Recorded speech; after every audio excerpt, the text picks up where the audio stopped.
Hi hello ಎಲ್ಲರಿಗೂ ಹೇಗಿದ್ದೀರಾ? Hope you all doing good. ನಾನು ಇವತ್ತೊಂದು ಸಖತ್ತಾಗಿರೋ ಗ್ರೇವಿ ಮಾಡ್ತಾಯಿದ್ದೀನಿ ಸೋರೆಕಾಯಿನ ಬಳಸ್ಕೊಂಡು.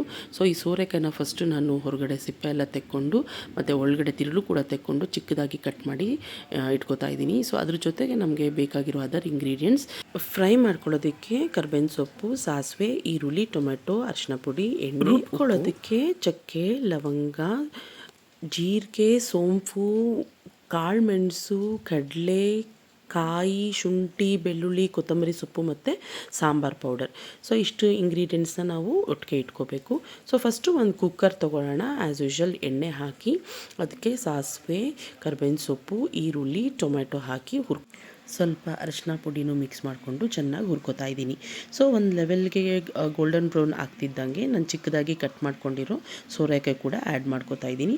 ಅದು ಒಂದೆರಡು ನಿಮಿಷ ಬೆಂದಮೇಲೆ ಅದಕ್ಕೆ ನಾನು ಸಾಲ್ಟ್ ಹಾಕಿ ಬೇಯಲಿಕ್ಕೆ ಬಿಡ್ತಾಯಿದ್ದೀನಿ. ಸೊ ಇದ್ರ ಪಾಡಿಗೆ ಬೇಯ್ತಾ ಇರಲಿ, ನಾನು ಈ ಕಡೆ ರುಬ್ಕೋತಾ ಇದ್ದೀನಿ. ಆಗಲೇ ತೋರಿಸಿದ ಇಂಗ್ರೀಡಿಯೆಂಟ್ಸ್ ಪ್ರಕಾರ ಎಲ್ಲ ಇಂಗ್ರೀಡಿಯೆಂಟ್ಸ್ನ ಆ್ಯಡ್ ಮಾಡಿ ಚೆನ್ನಾಗಿ ನೈಸಾಗಿ ರುಬ್ಕೋತಾ ಇದ್ದೀನಿ.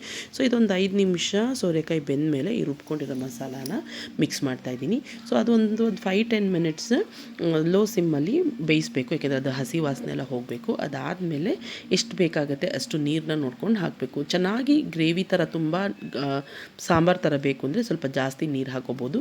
ಇಲ್ಲ ಇದು ನೀವು ಬರೀ ಇಡ್ಲಿ ದೋಸೆಗೆ ಆ್ಯಡ್ ಮಾಡ್ಕೋತಾ ಇದ್ದೀರಾ, ಸ್ವಲ್ಪ ಚಿಕ್ಕದಾಗಿ ಗ್ರೇವಿ ಥರ ಸಾಕು ಅಂದರೆ ಸ್ವಲ್ಪ ಹಾಕೋಬೇಕು.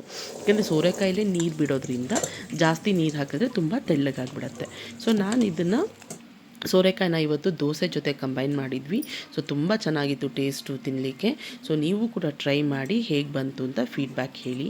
ನಾನು ಮಾಡ್ತಾ ಇರೋ ವೀಡಿಯೋಸ್ನ ಫಸ್ಟ್ ಟೈಮ್ ನೋಡ್ತಾ ಇದ್ದರೆ ನನ್ನ ಚಾನಲ್ನ ಸಬ್ಸ್ಕ್ರೈಬ್ ಮಾಡ್ಕೊಳ್ಳಿ, ಹೀಗೆ ಸಪೋರ್ಟ್ ಮಾಡಿ. Thank you. See in the next video. Thank you.